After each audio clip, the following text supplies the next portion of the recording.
നമ്മൾ എടുത്തുകൊണ്ടിരുന്നിരുന്നത് door, window എന്ന് പറയുന്ന ചാപ്റ്ററുകളായിരുന്നു നമ്മൾ എടുത്തുകൊണ്ടിരുന്നിരുന്നത്. അപ്പോൾ അതിൽ തന്നെ മെയിനായിട്ട് വരുന്ന ക്വസ്റ്റ്യൻസുകൾ നമ്മൾ പറഞ്ഞു. ഡോറിൻ്റെ പാർട്സുകളും അതുപോലെ തന്നെ അതിൻ്റെ ക്ലാസിഫിക്കേഷനും. ആർച്ച് പറഞ്ഞപ്പോഴും നമ്മളത് തന്നെയാണ് പറഞ്ഞത്, പാർട്സും അതിൻ്റെ ക്ലാസിഫിക്കേഷനും. സെയിം തന്നെ വിൻഡോസിലും പാർട്സുകൾ, ഡോറിൻ്റെയും വിൻഡോയുടെയും പാർട്സുകളൊക്കെ ഒന്ന് തന്നെയാണ്. പക്ഷെ അതിൻ്റെ ക്ലാസിഫിക്കേഷൻസ് ഒരു 5 പോയിൻ്റെങ്കിലും നിങ്ങൾ പഠിച്ചു വെച്ചിരിക്കണം. അതിൻ്റെ ചിത്രങ്ങൾ വിത്ത് അതിൻ്റെ ഫിഗർ അടക്കം മനസ്സിലാക്കിയിട്ട് വരച്ച് വെച്ചിരിക്കണം കേട്ടോ.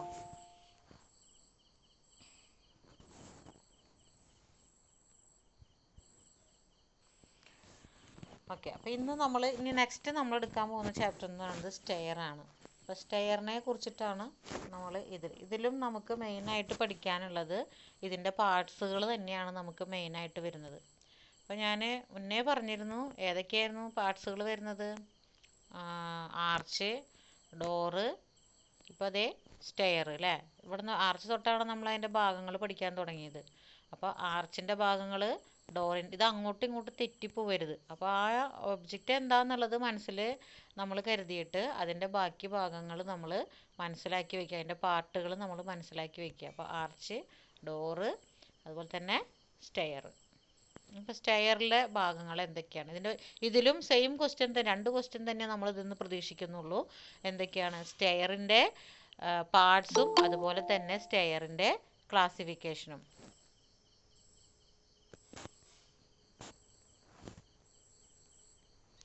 സ്റ്റെയറിൻ്റെ പാർട്സും സ്റ്റെയറിൻ്റെ ക്ലാസിഫിക്കേഷൻ തന്നെയാണ് നമ്മൾ 2 ക്വസ്റ്റ്യനായിട്ട് നമ്മളിതിൽ പ്രതീക്ഷിക്കുന്നത്. അപ്പോൾ ഈ കാണുന്നതാണ് ഇപ്പോൾ ഒരു നോർമൽ ഒരു സ്റ്റെയറിൻ്റെ ഫിഗർ ഇതിൽ കൊടുത്തിട്ടുണ്ട്. ഇതിപ്പോൾ എലമെൻറ്റ്സ് ഓഫ് സ്റ്റെയർ ആണ്, അതായത് ആ ഭാഗങ്ങൾ കാണിക്കാൻ വേണ്ടിയിട്ട് നമ്മൾ വരച്ചിട്ടുള്ള ഒരു സ്റ്റെയറാണിത്. അപ്പോൾ ഇതിൽ എങ്ങനെയൊക്കെയാണ് ഇതിൻ്റെ ഭാഗങ്ങൾ വരുന്നത്? ഇപ്പം മെയിൻ 2 ഭാഗങ്ങൾ നിങ്ങൾക്കറിയാം, കാരണം നിങ്ങൾ ഈ ഫീൽഡിൽ നിൽക്കുന്നവർക്ക് ഒരു സ്റ്റെയറിൻ്റെ സ്റ്റെപ്പ് എന്ന് പറഞ്ഞാൽ നമുക്ക് അറിയാം അല്ലേ. സ്റ്റെപ്പ് എന്ന് പറഞ്ഞാൽ നമുക്ക് എന്താണെന്നറിയാം. പക്ഷേ സ്റ്റെപ്പിന് നമ്മൾ എങ്ങനെ ഡിഫൈൻ ചെയ്യും? എങ്ങനെയാണ് നമ്മളൊരു സ്റ്റെപ്പിന് നമ്മൾ നിർവചിക്കുന്നത്? ഒരു സ്റ്റെപ്പ് എന്ന് പറഞ്ഞാൽ നമുക്ക് എങ്ങനെ അതിനെ പറയാൻ പറ്റുന്നു? അപ്പോൾ സ്റ്റെപ്പ് എന്ന് പറഞ്ഞാൽ നമുക്കൊരു പടി അല്ലേ, മലയാളത്തിൽ പറയുമ്പോൾ പടി, നമ്മൾ സ്റ്റെപ്പ് കയറി പോകുന്ന പടി എന്ന് പറയാം. പക്ഷേ ഒരു സ്റ്റെപ്പിന് നമ്മൾ ഡിഫൈൻ ചെയ്യുമ്പോൾ, അതായത് ഇപ്പോൾ നമുക്കറിയാം, ഇപ്പോൾ ഈ ചിത്രത്തിൽ കാണുന്ന ഒരു സ്റ്റെപ്പ് എന്ന് പറഞ്ഞു കഴിഞ്ഞാൽ അതെന്തൊക്കെ ചേർന്നതാണ് ഒരു സ്റ്റെപ്പ് എന്ന് പറഞ്ഞു കഴിഞ്ഞാൽ? 2 പാർട്ടുകൾ ചേരുമ്പോഴാണ് നമുക്കൊരു സ്റ്റെപ്പ് കിട്ടുന്നത് അല്ലേ. 2 പാർട്ടുകൾ. ആ പാർട്ടുകൾ ഏതൊക്കെയാണ്? ഒന്ന് നമ്മുടെ ട്രെഡും, രണ്ടാമത്തേത് റൈസും. ട്രെഡും റൈസൊക്കെ എന്താണെന്നുള്ളത് നിങ്ങൾ ഫീൽഡിൽ നിൽക്കുമ്പോൾ നിങ്ങൾക്ക് അത് അറിയാൻ പറ്റും, എന്താണ് ട്രെഡ് എന്നുള്ളത്. ഇനിയിപ്പോൾ അറിയാത്തവരാണെന്നുണ്ടെങ്കിൽ ഫീൽഡിൽ അത് അറിയാത്തവർക്ക് വേണ്ടിയിട്ട് പറയണം കേട്ടോ. അതായത് നമ്മൾ ട്രെഡ് എന്ന് പറയുന്നത് നമ്മൾ കാല് വെക്കുന്ന ഭാഗമല്ലേ, ഈ കാല് വെക്കുന്ന ഭാഗത്തിനെയാണ് നമ്മൾ എന്ത് പറയുന്നത്? ട്രെഡ് എന്ന് പറയുന്നത്. ഈ ട്രെഡ് മില്ല് എന്നൊക്കെ പറഞ്ഞിട്ടില്ല, നമ്മൾ നടക്കാൻ ഉപയോഗിക്കുന്ന മില്ലിനെ. അപ്പോൾ അതുപോലെ തന്നെ നമ്മൾ കാല് വെക്കുന്ന ഭാഗത്തിനെയാണ് നമ്മൾ എന്ത് പറയുന്നത്? ട്രെഡ് എന്ന് പറയുന്നത്. ഇനി ഈ സ്റ്റെപ്പിൻ്റെ ഹൈറ്റ് ഉണ്ടല്ലോ, ഈ ഹൈറ്റിനെയാണ് നമ്മൾ എന്ത് പറയുന്നത്? റൈസ് എന്ന് പറയുന്നത്. അപ്പോൾ റൈസും ട്രെഡും കൂടി ചേർന്നതാണ് എന്ത്? ഒരു സ്റ്റെപ്പ് എന്ന് പറയുന്നത്. ക്ലിയർ ആയോ? അതായത് ഒരു ട്രെഡും ഒരു റൈസും കൂടി ചേർന്നാൽ നമുക്ക് എന്ത് കിട്ടും? ഒരു സ്റ്റെപ്പ് നമുക്ക് കിട്ടും. അപ്പോൾ ട്രെഡ് എന്താണ്, റൈസ് എന്താണെന്നുള്ളത് നമ്മൾ മനസ്സിലാക്കി വയ്ക്കണം. ട്രെഡ് എന്ന് പറഞ്ഞു കഴിഞ്ഞാൽ നമ്മൾ ഒരു സ്റ്റെപ്പ് കയറി പോകുമ്പോൾ നമ്മുടെ കാല് വെക്കുന്ന ആ ഹൊറിസോണ്ടൽ പാർട്ടിനെയാണ് നമ്മൾ എന്ത് പറയുന്നത്? ഹൊറിസോണ്ടലായിട്ടല്ലേ അതിങ്ങനെ കൊടുക്കുന്നത്, ആ പാർട്ടിനെയാണ് നമ്മൾ എന്ത് പറയുന്നത്? ട്രെഡ് എന്ന് നമ്മൾ പറയുന്നത്. അതേപോലെ തന്നെ റൈസ് എന്ന് പറയുന്നത് എന്താണ്? ആ സ്റ്റെപ്പിൻ്റെ ഹൈറ്റിനെയാണ് നമ്മൾ എന്ത് പറയുന്നത്? റൈസ് എന്ന വാക്കുകൊണ്ട് നമ്മൾ സൂചിപ്പിക്കുന്നത്. അപ്പോൾ ട്രെഡും റൈസും ചേർന്നതാണ് എന്തെന്ന് പറയുന്നത്? ഒരു സ്റ്റെപ്പ് എന്ന് പറയുന്നത്. ഓക്കെ, അപ്പോൾ ട്രെഡും റൈസും എന്താണെന്ന് മനസ്സിലായല്ലോ, സ്റ്റെപ്പ് എന്താണെന്ന് മനസ്സിലായല്ലോ. ഇനി നമുക്ക് നെക്സ്റ്റ് ഭാഗങ്ങളിലേക്ക് വരാം. അപ്പോൾ ഇതിൽ നിങ്ങൾ കേൾക്കാത്തതും കേട്ടതുമായിട്ടുള്ള വാക്കുകളൊക്കെ ഉണ്ടായിരിക്കും കേട്ടോ. അടുത്തതാണ് നമുക്കറിയാം ലാൻഡിങ്. ഇതുപോലെ കാണിച്ചിട്ടുണ്ട് ലാൻഡിങ് എന്ന് പറയുന്ന ഒരു ഭാഗം. ലാൻഡിങ് എന്താണെന്ന് നമുക്കറിയാം അല്ലേ. നമ്മൾ സ്റ്റെപ്പ് കയറി ചെന്ന് നമ്മളൊന്ന് ഒരു ലാൻഡിങ് കൊടുക്കും അല്ലേ, ഒരു റെസ്റ്റിംഗ് സ്പേസ് കൊടുക്കും. അതിന് ശേഷമാണ് നമ്മൾ അടുത്ത സ്റ്റെപ്പ് നമ്മൾ സ്റ്റാർട്ട് ചെയ്യുന്നത്. അപ്പോൾ അങ്ങനെ കൊടുക്കുന്ന ഒരു ഏരിയയാണ് നമ്മൾ എന്ത് പറയുന്നത്? ലാൻഡിങ് എന്ന് നമ്മൾ പറയുന്നത്. ഇനി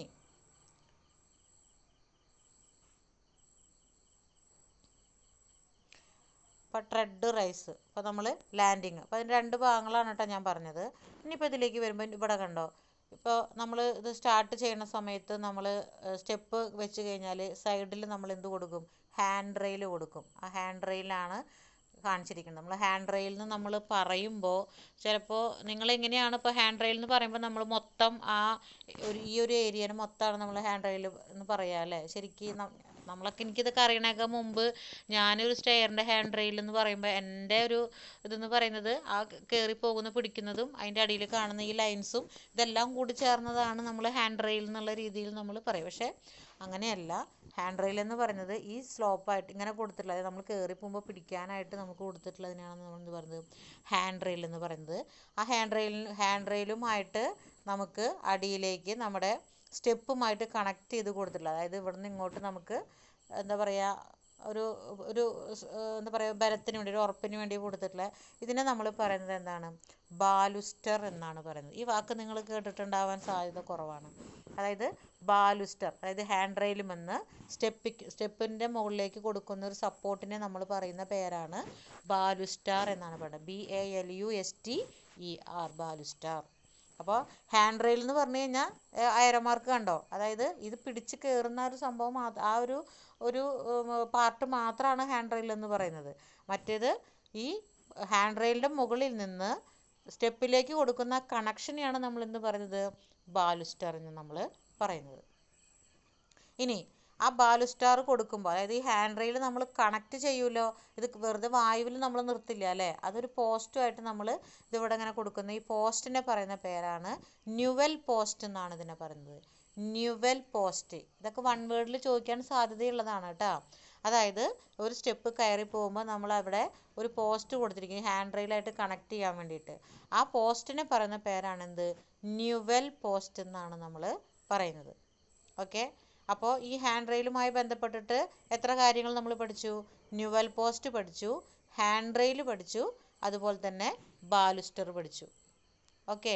ഹാൻഡ് റെയിലുമായി ബന്ധപ്പെട്ട് എത്ര ഭാഗങ്ങൾ നമ്മൾ പഠിച്ചു, newel post, baluster, hand rail, ഈ 3 ഭാഗങ്ങൾ നമ്മൾ പഠിച്ചു. ഇനി അപ്പോൾ ഇപ്പം എത്ര ഭാഗങ്ങളായി, ഒരു സ്റ്റെപ്പ് എന്ന് പറഞ്ഞു കഴിഞ്ഞാൽ ട്രെഡും റൈസും ചേർന്നതാണ് നമ്മൾ സ്റ്റെപ്പ് എന്ന് പറയുന്നത്. ഓക്കെ. ഇനി ട്രെഡും റൈസും ചേർന്നതാണ് സ്റ്റെപ്പ്. അപ്പോൾ ട്രെഡും റൈസും പഠിച്ചു 2 പിന്നെ നമ്മൾ പറഞ്ഞത് ലാൻഡിങ് ആണ് പറഞ്ഞത്. റെസ്റ്റിംഗ് സ്പേസ് ആയിട്ട് നമ്മൾ പറഞ്ഞത് ലാൻഡിങ് ആണ്.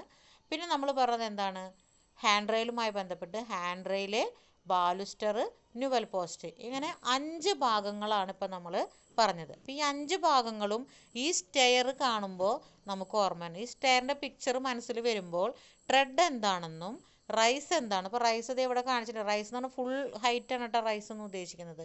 ട്രെഡ് എന്താണെന്നും റൈസ് എന്താണെന്നും നമ്മുടെ മനസ്സിൽ വരണം.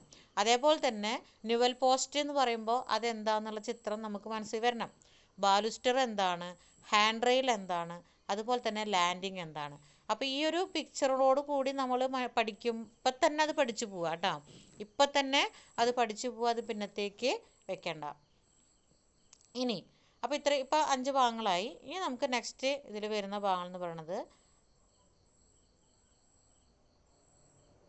അപ്പം നമ്മൾ റൈസ് പറഞ്ഞു ഇല്ലേ. റൈസ് എന്ന് പറഞ്ഞു കഴിഞ്ഞാൽ എന്താണ്, മൊത്തം സ്റ്റെപ്പിൻ്റെ ഹൈറ്റിനെയാണ് നമ്മൾ എന്ത് പറയുന്നത്, റൈസ് എന്ന് നമ്മൾ പറയുന്നത്. ഇനി റൈസർ ഉണ്ട്. ഇപ്പം ഇതിൽ മാർക്ക് ചെയ്തിരിക്കണ കാണാം, RISER, റൈസർ എന്ന് പറഞ്ഞിട്ട് മാർക്ക് ചെയ്തിട്ടുണ്ട്. അതിൻ്റെ ഏരോ മാർക്ക് നിങ്ങൾ എവിടെയാണ് വന്നിരിക്കുന്നത്, അതായത് നമ്മുടെ സ്റ്റെപ്പിൽ നിന്ന് നമ്മൾ കുറച്ച് ഭാഗം പുറത്തേക്ക് കട്ട് ചെയ്ത് നിർത്തിയിട്ടുണ്ട് ഇല്ലേ. ആ കട്ട് ചെയ്ത് പുറത്തേക്ക് ഇങ്ങനെ തള്ളി നിൽക്കുന്നില്ലേ കുറച്ച് ഭാഗം, ഈ സ്റ്റെപ്പിൻ്റെ മുകൾ വശം നമ്മൾ ടൈലൊക്കെ ഇടുന്ന ഭാഗം കുറച്ചൊന്നിങ്ങനെ ഷേപ്പ് ആക്കിയിട്ട് നമ്മൾ പുറത്തേക്ക് ഒന്ന് പ്രൊജക്റ്റ് ചെയ്ത് നിർത്തും സ്റ്റെപ്പിൻ്റെ മുകളിൽ നിന്ന് അല്ലേ. അപ്പോൾ അങ്ങനെ നിൽക്കുന്നതല്ലാതെ അതിൽ വരുന്ന ആ 2 ഭാഗം, ആ ഹൈറ്റിനെയാണ് നമ്മൾ ആ റൈസറിൻ്റെ ഏരോ മാർക്ക് എടുക്കുന്നത് കണ്ടോ, ആ ഹൈറ്റിനെയാണ് നമ്മൾ പറഞ്ഞത്. അതായത് ഈ പുറത്തേക്ക് തള്ളി നിൽക്കുന്ന ഭാഗം ഇല്ല കേട്ടോ, അതല്ലാതെ വരുന്ന ആ ഹൈറ്റിനെയാണ് നമ്മൾ പറയുന്നത്, റൈസർ എന്ന്. റൈസ് എന്ന് പറയുമ്പോൾ ഇത് രണ്ടും കൂടി ചേർന്നാണ് റൈസ്. ഇത് ഇവിടെ മാർക്ക് ചെയ്തിട്ടുണ്ട്. ഈ മുകളിലത്തെ ആ ഒരു എഡ്ജും അതുപോലെ തന്നെ റൈസറും കൂടി ചേർന്നതാണ് എന്ത് പറയുന്നത്, റൈസ് എന്ന് പറയുന്നത്. അതിൻ്റെ മൊത്തം ഹൈറ്റ് എന്ന് പറയുന്നത്. ഇനിയിപ്പോൾ അതിൻ്റെ അടിയിലേക്ക് വരികയാണെന്നുണ്ടെങ്കിൽ നമ്മൾ ആർച്ച് പഠിച്ചിട്ടുള്ളൊരു ഇതായിരുന്നു. ആർച്ച് പഠിച്ച സമയത്ത് നമ്മൾ പറഞ്ഞിരുന്നു ആർച്ചിൻ്റെ അണ്ടർ സർഫസിനെ നമ്മൾ എന്ത് പറയുന്ന പറഞ്ഞത് സോഫിറ്റ് എന്ന വാക്ക് കൊണ്ടാണ് നമ്മൾ സൂചിപ്പിക്കുന്നത് അല്ലേ. ആർച്ചിൻ്റെ അണ്ടർ സർഫസിനെ നമ്മൾ ഉപയോഗിക്കുന്ന വാക്ക് എന്തായിരുന്നു സോഫിറ്റ് എന്നാണ് നമ്മൾ ഉപയോഗിച്ചിരുന്നത്. അതേപോലെ തന്നെയാണ് സ്റ്റെയറിൻ്റെ അണ്ടർ സർഫസിനെ നമ്മൾ ഉപയോഗിക്കുന്ന വാക്കാണ് എന്ത് സോഫിറ്റ് എന്നുള്ള വാക്ക്. സെയിം വാക്ക് തന്നെയാണ് നമ്മൾ ഉപയോഗിക്കുന്നത്. എന്താ പറഞ്ഞത് സ്റ്റെയറിൻ്റെ അണ്ടർ സർഫസിനെ പറയുന്ന പേരാണ് എന്ത് സോഫിറ്റ് എന്ന്. സെയിം തന്നെയാണ് ആർച്ചിനും വരുന്നത്. ഇനി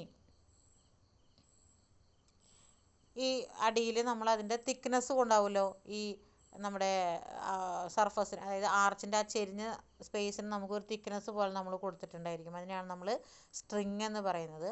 അതുപോലെ തന്നെ ഈ ആർച്ച് കൊടുക്കുമ്പോൾ ഈ കൊടുത്തിരിക്കുന്ന ഇപ്പോൾ സ്ലാബ് നമ്മൾ ഇങ്ങനെ അല്ലേ ഇങ്ങനെ ചെരിഞ്ഞ് വന്നിട്ട് സ്ലാബ് ഇങ്ങനെ വന്നിട്ടുള്ള ഈ ഒരു ഭാഗത്തിനെയാണ് നമ്മൾ എന്ത് പറയുന്നത് വേസ്റ്റ് എന്നാണ് പറയുന്നത്. WAIST വേസ്റ്റ് എന്നാണ് പറയുന്നത്. ആ ഏരോ മാർക്ക് ഇട്ട് കാണിച്ചിട്ടുണ്ട് കേട്ടോ. ആ ഒരു സ്ലോപ്പിംഗ് സർഫസ് മൊത്തം അതിനെ നമ്മൾ പറയുന്നതാണ് എന്ത് വേസ്റ്റ് എന്നാണ് നമ്മൾ പറയുന്നത്. ഓക്കെ, അപ്പോൾ ഏതൊക്കെ നമ്മളിപ്പോൾ പറഞ്ഞത് ആദ്യം പറഞ്ഞത് എന്തായിരുന്നു ട്രെഡ്, രണ്ടാമത് പറഞ്ഞത് റൈസ്, പിന്നെ പറഞ്ഞത് ലാൻഡിങ്, പിന്നെ പറഞ്ഞത് എന്താണ് hand rail, baluster, newel post, പിന്നെന്താ സ്റ്റെപ്പ് എന്താന്ന് പറഞ്ഞു. സ്റ്റെപ്പ് എന്താന്ന് നമ്മൾ പറഞ്ഞത് ഒരു ട്രെഡും ഒരു റൈസും ചേർന്നാൽ എന്താവും സ്റ്റെപ്പാവും. ഇനി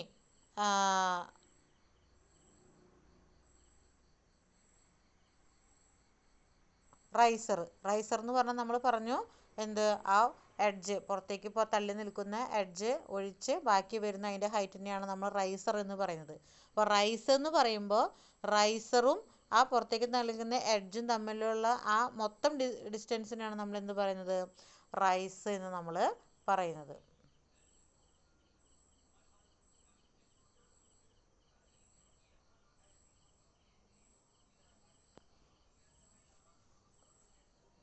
അതുപോലെ തന്നെ ഗോയിങ് എന്ന് എഴുതി ചേർത്ത് കണ്ടോ.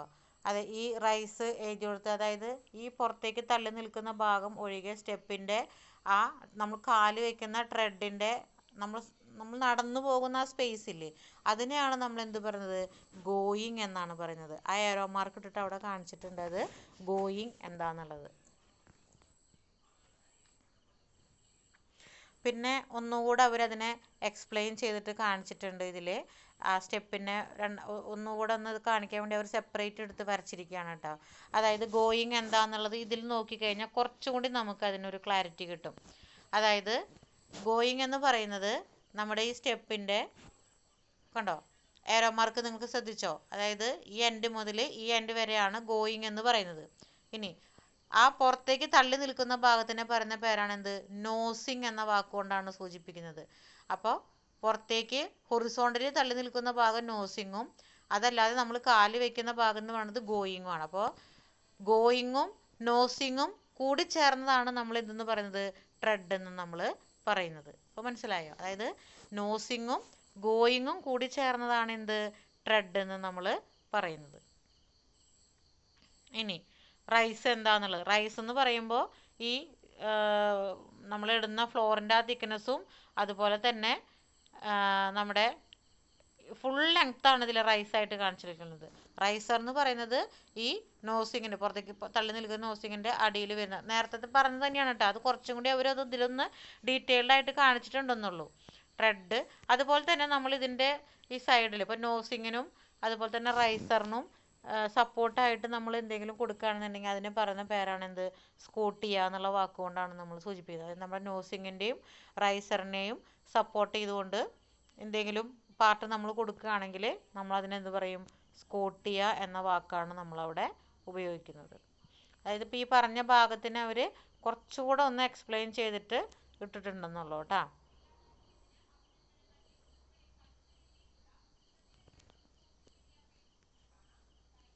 അപ്പോൾ ഇത്രയും പാർട്സുകളാണ് മെയിനായിട്ട് നമുക്ക് എന്തിൽ പഠിക്കാനുള്ളത് സ്റ്റെയറിൽ പഠിക്കാനുള്ളത്.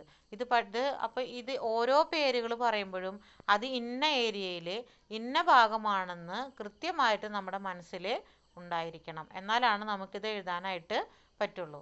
കാരണം ഇത് വൺ വേർഡിൽ നിന്ന് എന്തായാലും ചോദിക്കും. സ്റ്റെയറൊക്കെ ഇമ്പോർട്ടൻ്റ് ആയിട്ടുള്ള ചാപ്റ്ററാണ്.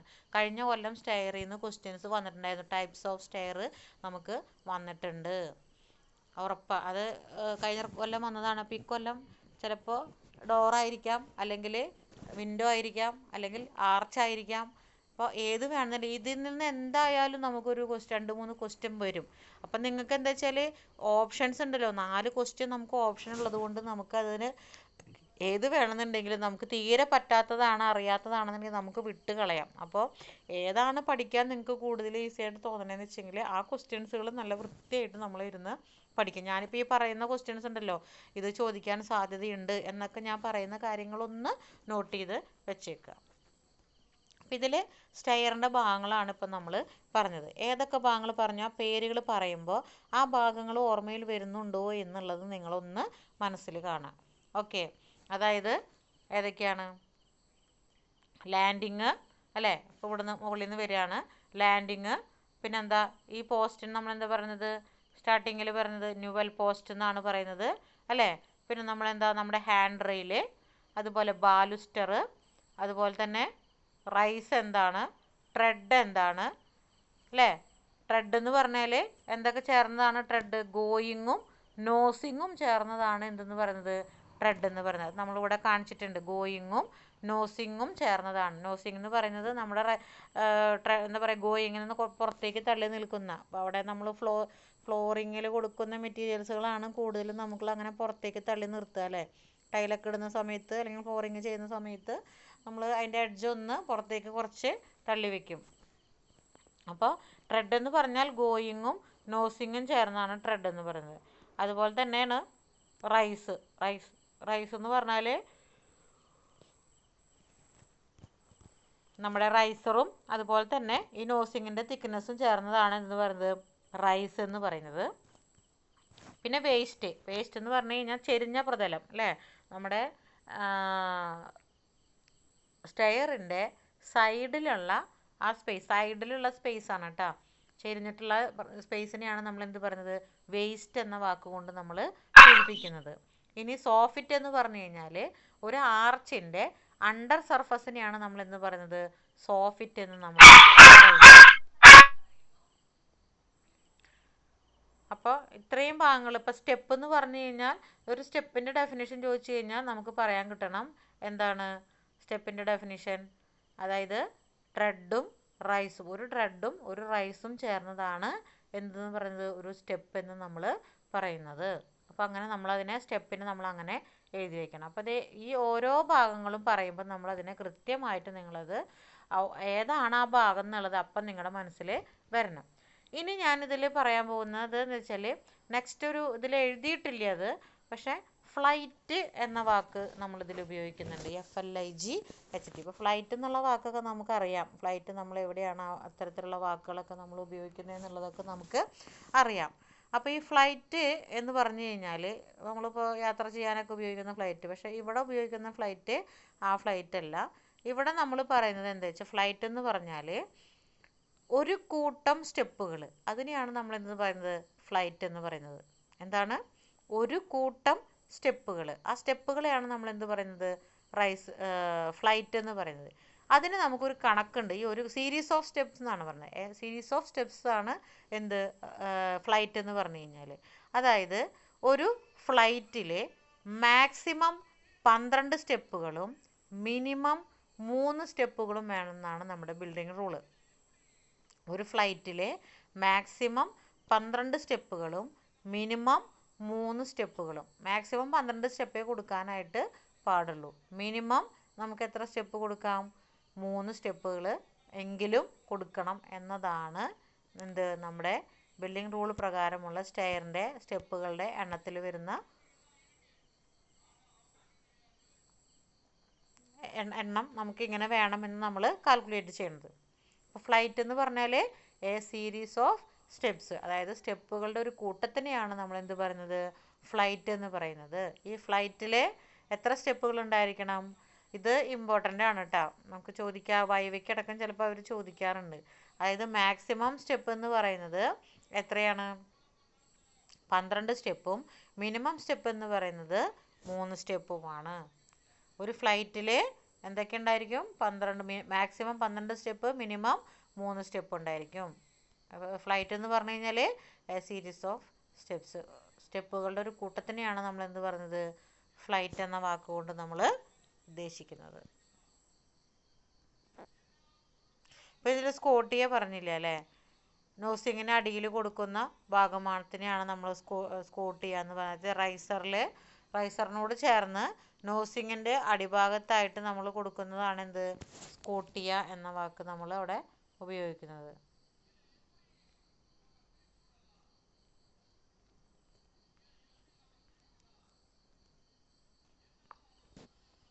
ഇത്രയും ഭാഗങ്ങളാണ് കേട്ടോ. അപ്പോൾ ഒരു സ്റ്റെയറിൻ്റെ ഭാഗങ്ങൾ പറയുമ്പോൾ നിങ്ങൾക്ക് അത് ഓർമ്മയുണ്ടാവണേ. നമ്മുടെ അടുത്തതിൽ ഇതിൽ പറയണത് എന്താണ്? നല്ല സ്റ്റെയറിൻ്റെ ഗുണങ്ങളാണ് പറയണത്. നല്ലൊരു സ്റ്റെയർ ആണെന്നുണ്ടെങ്കിൽ അതിൻ്റെ അഡ്വാൻറ്റേജസ് എന്തൊക്കെയാണെന്നുള്ളതാണ്. അതിൽ ഒന്നാമത് പറയുന്നത് ലൊക്കേഷനാണ്. ലൊക്കേഷൻ പറയുന്നുണ്ട്. എന്താണ് ലൊക്കേഷൻ? സ്റ്റെയർ കെട്ടിടത്തിലെ ആളുകൾക്ക് എളുപ്പത്തിൽ എത്തിച്ചേരാൻ പറ്റിയ സ്ഥാനത്തായിരിക്കണം.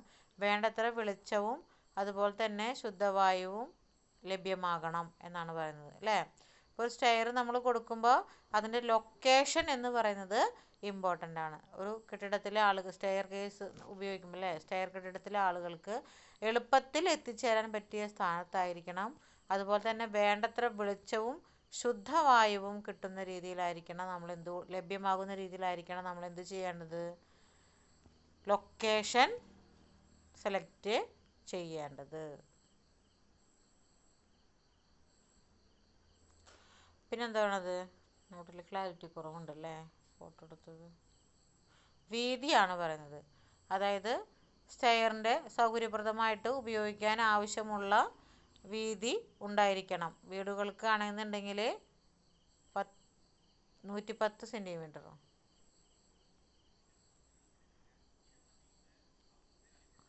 110 സെൻറ്റിമീറ്ററും പൊതു കെട്ടിടങ്ങൾക്ക് 1.3 മുതൽ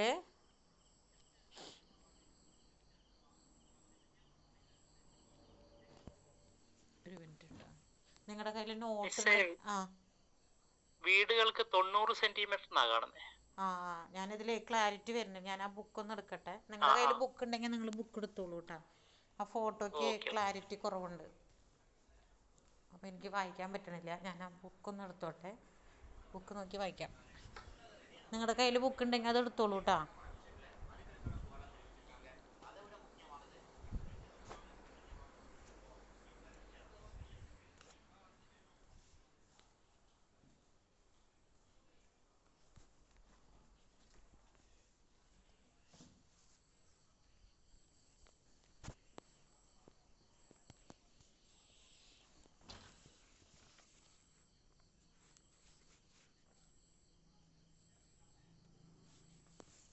ഓക്കെ. അപ്പോൾ അതിൽ പറയുന്നത്, ഒന്നാമത്തെ സ്ഥാനം പറയുന്നുണ്ട് ലൊക്കേഷൻ, രണ്ടാമത് പറയുന്നത് അതിൻ്റെ വിഡ്ത്താണ്, സൗകര്യപ്രദമായ ഉപയോഗിക്കാൻ ആവശ്യമുള്ള വീതി ഉണ്ടായിരിക്കണം. വീടുകൾക്ക് 90 സെൻറ്റിമീറ്ററും പൊതു കെട്ടിടങ്ങൾക്ക് 1.5 മുതൽ 1.8 മീറ്ററും ആയിരിക്കണം എന്നാണ് പറയുന്നത് അല്ലേ? 90 തന്നെയാണ് നമ്മൾ സാധാരണ നമ്മുടെ വീടുകൾക്ക് കൊടുക്കുന്നത്. അതുപോലെ തന്നെ പൊതു കെട്ടിടങ്ങളാണ്, പബ്ലിക് ബിൽഡിങ്ങുകളാണെന്നുണ്ടെങ്കിൽ നമ്മൾ 1.5 മുതൽ 1.8 മീറ്റർ വരെ നമുക്ക് അതിൻ്റെ എന്ത് കൊടുക്കാമെന്ന് പറയുന്നുണ്ട്? അതിൻ്റെ വീതി കൊടുക്കാമെന്ന് നമുക്ക് പറയുന്നുണ്ട്. നമ്മുടെ അതിൻ്റെ ഇടയിൽ വരുന്നത് നമ്മുടെ സൗകര്യത്തിനനുസരിച്ചിട്ട് നമുക്ക് കൊടുക്കാവുന്നതാണ്. അപ്പോൾ വീതി എത്രയാണ്? വീടുകളാണെന്നുണ്ടെങ്കിൽ 90ഉം പബ്ലിക് ബിൽഡിങ്ങുകളാണെങ്കിൽ 1.5 മുതൽ 1.8 മീറ്ററും ആയിരിക്കണം. ഇനി ഫ്ലൈറ്റിൻ്റെ നീളം, അതായത് ലെങ്ത് ഓഫ് ഫ്ലൈറ്റ് എന്ന് പറഞ്ഞാൽ നമ്മൾ പറഞ്ഞു എങ്ങനെയാണ്? സ്റ്റെപ്സ് ഓഫ് സീരീസ് അല്ലേ? സീരീസ് ഓഫ് സ്റ്റെപ്സ് നമ്മൾ പറഞ്ഞതാണ്. ഫ്ലൈറ്റിൽ കൂടിയത് 12 സ്റ്റെപ്പുകളും കുറഞ്ഞത് 3ഉം ആയിരിക്കണം. അതൊക്കെയാണ് അതിൻ്റെ പ്രത്യേകതകൾ പറയുന്നത്. അടുത്ത പോയിന്റ് എന്താ പറയുന്നത്? പിച്ച് ഓഫ് സ്റ്റെയറിൻ്റെ സ്ലോപ്പ് 45 ഡിഗ്രിയേക്കാൾ വർദ്ധിക്കാനും 30 ഡിഗ്രിയേക്കാൾ കുറയാനും പാടില്ല. പിച്ച് എന്നുള്ള വാക്ക് നമ്മൾ സ്റ്റെയറിൽ ഉപയോഗിക്കുന്നത് ഇത് സ്റ്റെയറിൻ്റെ ആംഗിളില്ലേ, അതായത് ഗ്രൗണ്ടിൽ നിന്ന്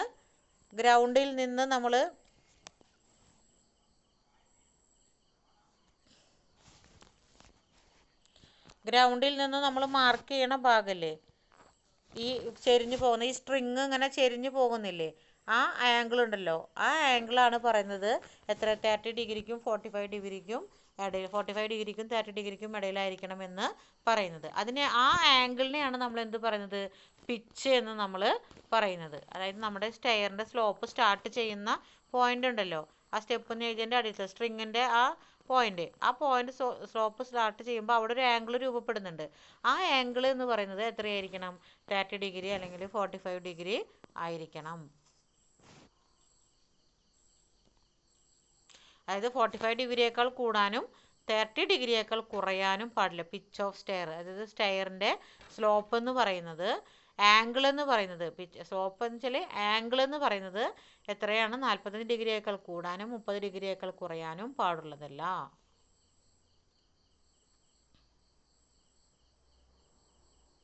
അതുപോലെ പറഞ്ഞിട്ട് ഹെഡ് റൂം എന്ന് പറയുന്നത്, ഹെഡ് റൂം എന്ന് പറഞ്ഞാൽ റൂമിൻ്റെ ഹൈറ്റിനെയാണ് ഉദ്ദേശിക്കുന്നത്. 2.14 മീറ്ററിൽ കുറയരുത് എന്ന് പറയുന്നുണ്ട് അതിൻ്റെ ഹൈറ്റ്. പിന്നെ എന്താണ്, മെറ്റീരിയൽസ് ഓഫ് കൺസ്ട്രക്ഷൻ എന്തൊക്കെയാണ്, സ്റ്റെയർ നിർമ്മിച്ച വസ്തുവിന് വേണ്ടത്ര ബലവും അഗ്നി പ്രതിരോധവും ഉണ്ടായിരിക്കണം. നമ്മൾ സ്റ്റെയർ ഉണ്ടാക്കുന്ന മെറ്റീരിയൽസിൻ്റെ പ്രത്യേകതയാണ് പറയുന്നത്. അതിനെന്താ, സ്ട്രോങ് ആയിരിക്കണം, സ്ട്രെങ്ത് ഉള്ളതായിരിക്കണം, അല്ലെങ്കിൽ അത് ഫയർ റെസിസ്റ്റൻസ് ഉള്ളതായിരിക്കണം. അതുപോലെ തന്നെ ബാലുസ്ട്രേഡ് എന്തിനാണ് നമ്മൾ ഉപയോഗിക്കുന്നത്, അപകടങ്ങൾ ഒഴിവാക്കാനായിട്ടാണ്. നമ്മൾ നമ്മൾ അതിൻ്റെ അടിയിൽ നിന്ന് ഇങ്ങനെ താഴേക്ക് വീഴാനുള്ള സാധ്യതകൾ കൂടുതലാണ്. അപ്പോൾ അത് ഒഴിവാക്കാൻ വേണ്ടിയിട്ടാണ് നമ്മൾ എന്ത് കൊടുക്കുന്നത്, ബാലുസ്ട്രേഡ് നമ്മൾ കൊടുക്കുന്നത്, ബാലുസ്റ്റർ. അടുത്തെന്താണ്, സ്റ്റെപ്പ് ഡയമെൻഷൻസ് എന്ന് പറയുന്നുണ്ട്. സ്റ്റെയർ ഗോയിങ് കുറഞ്ഞത് 25 സെൻറ്റിമീറ്റർ ആയിരിക്കണം. ഗോയിങ് 30 സെൻറ്റിമീറ്റർ ആണ് കൂടുതൽ നല്ലത്. റൈസ് 10 മുതൽ 15 വരെയാണ് കൊടുക്കുന്നത്. ഇത് സാധാരണ 1 വേർഡ് ക്വസ്റ്റ്യൻ ആയിട്ട് ചോദിക്കാറുണ്ട് കേട്ടോ. അതായത് ഗോയിങ്, അതായത് ട്രെഡ് നമ്മൾ കൊടുക്കുന്നത് എത്രയാണെന്നുള്ളത്. സ്റ്റെയർ ഗോയിങ്ങിൻ്റെ കുറഞ്ഞത് 25 സെൻറ്റിമീറ്ററും 30 സെൻറ്റിമീറ്റർ, അതായത് ഒരടി വരെ നമ്മൾ കൊടുക്കുക. 25 മുതൽ ഒരടി വരെ നമുക്ക് എന്തുണ്ടായിരിക്കണം, ഈ ട്രെഡിൻ്റെ വീതി നമുക്ക് ഉണ്ടായിരിക്കണം. പക്ഷേ അതുപോലെ തന്നെ റൈസ് നമ്മൾ മാക്സിമം 10 മുതൽ 15 വരെയാണ് കൊടുക്കുന്നത്.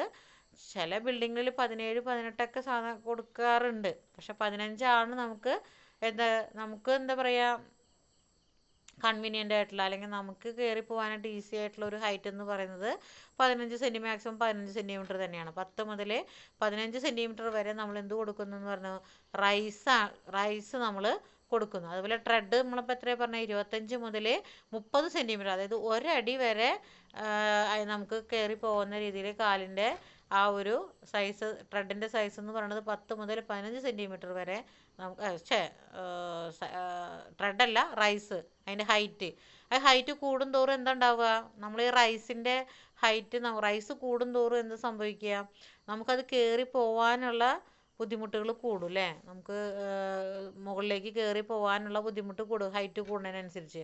അപ്പോൾ മാക്സിമം നമ്മൾ 15 സെൻറ്റിമീറ്ററുകൾ അതിന് താഴേക്കായിട്ടാണ് നമ്മൾ എന്ത് കൊടുക്കാറ്, ഈ റൈസ് നമ്മൾ കൊടുക്കാറ്. ട്രെഡും റൈസും അങ്ങോട്ടും ഇങ്ങോട്ടും തെറ്റരുത് കേട്ടോ. ട്രെഡ് എന്ന് പറയുമ്പോൾ കാല് വെക്കുന്ന ഭാഗത്തിനെയാണ് നമ്മൾ ട്രെഡ് എന്ന് പറയുന്നത്. ആ കാല് വെക്കുന്ന ഭാഗത്തിനുള്ള ഹൈറ്റിനെയാണ് നമ്മൾ എന്ത് പറയുന്നത്, റൈസ് എന്ന് പറയുന്നത്. അപ്പോൾ ട്രെഡും റൈസും ചേർന്നാണ് സ്റ്റെപ്പ്, അത് മറന്നു പോകരുത് കേട്ടോ. പിന്നെ വരുന്നതാണ് ഹാൻഡ് റെയിൽ പറയുന്നുണ്ട്. അതായത് 3ലധികം സ്റ്റെപ്പുകളുള്ള ഫ്ലൈറ്റിന് നമ്മൾ ഒരു വശത്തെങ്കിലും ഹാൻഡ് റെയിൽ നമ്മൾ കൊടുത്തിരിക്കണം എന്നാണ് പറയുന്നത്, ഉണ്ടായിരിക്കണം എന്ന്. വീതി കൂടിയ സ്റ്റെയറുകൾക്ക് ഇരുവശത്തും റെയിലിങ്ങുകൾ വേണം. വീതി കൂടിയ സ്റ്റെയറുകൾക്ക് ഇരുവശത്തും റെയിലിങ്ങുകൾ വേണം. പൊതുസ്ഥലങ്ങളിലെ കൂടുതൽ വീതി കൂടിയ സ്റ്റെയറുകൾക്ക് മധ്യഭാഗത്തും റെയിലിംഗ് ഉണ്ടായിരിക്കണം. ഹാൻഡ് റെയിലിങ്ങിൻ്റെ ഉയരം റൈസറിൽ നിന്നും 80 സെൻറ്റിമീറ്റർ ആയിരിക്കണം. അതായത് ഈ ഹാൻഡ് റെയിലിൻ്റെ ഹൈറ്റ് എന്ന് പറയുന്നത് നമ്മുടെ റൈസറിൽ നിന്ന് എത്രയായിരിക്കണം, 80 സെൻറ്റിമീറ്റർ ആണ് അതിൻ്റെ ഹൈറ്റ് പറയുന്നത് ഹാൻഡ് റെയിലിൻ്റെ. അതുപോലെ തന്നെ വീതി കൂടിയ സ്റ്റെയറുകളാണെങ്കിൽ 2 സൈഡിലും നമ്മൾ എന്ത് കൊടുക്കണം, ഹാൻഡ് റെയിൽ നമ്മൾ കൊടുക്കണം. അതുപോലെ തന്നെ പൊതുസ്ഥലങ്ങളിലെ കൂടുതൽ വീതി കൂടിയ സ്റ്റെയറുകളാണെങ്കിൽ മധ്യഭാഗത്തും അല്ലേ, സെൻട്രലായിട്ടും നമ്മൾ എന്ത് കൊടുക്കാറുണ്ട്, റെയിലിംഗ് നമ്മൾ കൊടുക്കാറുണ്ട്. അതിൻ്റെ ഹാൻഡ് റെയിലിൻ്റെ സൈസ് പറയുന്നത് 80 സെൻറ്റിമീറ്റർ. അപ്പോൾ ഇതൊക്കെ നമുക്ക് ഇപ്പോൾ ഈ പറഞ്ഞ കാര്യങ്ങളെല്ലാം, നല്ല സ്റ്റെയറിൻ്റെ ഗുണങ്ങൾ എന്ന് പറഞ്ഞിട്ട് എഴുതിയിട്ട് പറഞ്ഞിട്ടുള്ള ഈ എല്ലാ പോയിൻറ്റ്സുകളും നമുക്ക് എന്തിനാവശ്യമാണ്? പരീക്ഷയ്ക്ക് ആവശ്യമുള്ളതാണ് കേട്ടോ. അത് പരീക്ഷയ്ക്ക് മാത്രമല്ല, അവിടെ നിങ്ങൾ തുടർന്നും അതൊക്കെ ആവശ്യം വരുന്ന സാധനങ്ങളാണ്. നിങ്ങൾക്കത് എത്രമാത്രം ഉപയോഗപ്രദമാണെന്ന് എനിക്കറിയില്ല, പക്ഷെ അതൊക്കെ നമ്മൾ സൈറ്റിൽ നമ്മൾ ചെയ്യുന്ന കാര്യങ്ങളാണ്. അപ്പോൾ നല്ല സ്റ്റെയറിൻ്റെ അഡ്വാൻറ്റേജസും അതുപോലെ തന്നെ ഇന്നിപ്പോൾ നമ്മൾ പഠിച്ചത് സ്റ്റെയറിൻ്റെ പാർട്സുകളും അഡ്വാൻറ്റേജസാണ്. അപ്പോൾ ഇത് നിങ്ങളൊന്ന് സമയം കിട്ടുകയാണെന്നുണ്ടെങ്കിൽ ഒന്ന് വായിച്ച് നോക്കി മനസ്സിലാക്കി വെക്കണം കേട്ടോ. നാളെ നമുക്കിതിൻ്റെ ക്ലാസിഫിക്കേഷൻസ് എടുക്കാം. അപ്പോൾ നാളത്തോടു കൂടി സ്റ്റെയർ നമുക്ക് തീരും. ഞാനിതിപ്പോൾ ശരിക്കും വേണമെന്നുണ്ടെങ്കിൽ നമ്മൾ കറക്റ്റായിട്ട് ക്ലാസ് തുടങ്ങുകയാണെങ്കിൽ നമുക്കിത് 9 മണിക്ക് തന്നെ അവസാനിച്ചാൽ, അല്ല 9 മണിക്ക് തന്നെ നമ്മൾ ഈ ചാപ്റ്റർ അവസാനിപ്പിക്കുമായിരുന്നു. പിന്നെ ഞാൻ